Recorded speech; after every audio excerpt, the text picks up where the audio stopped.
Hi everyone, in front of me I've got POCO M8 Pro and let me share with you how to block a number on this device.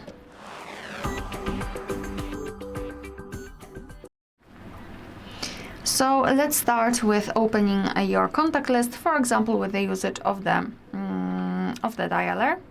It doesn't matter, just find the contact which you'd like to block and tap on it. Now scroll down to find block numbers. If you cannot find this option right here, no worries, don't panic, everything is all right. It simply means that you've got the older version of this app and the block option will appear here.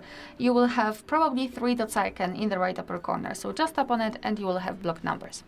After finding the option, just tap on it. Your device will inform you that you will no longer receive any incoming calls or text messages from this number, so just tap on block if you're ready. Now we can scroll up and as you can see we've got this characteristic icon next to the number and it obviously means that we just successfully blocked it. You can unblock it the same way, but let me leave it like this. We will check whether it will appear on the blacklist.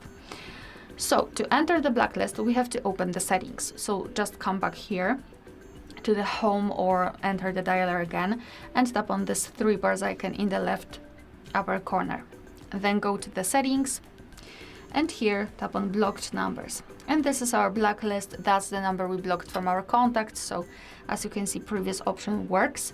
We can add a number here manually, just tap on it and now just enter the number, tap on block, so it will immediately appear on the block list. As you can see, you do not really have to have it saved on your contacts to be able to block it.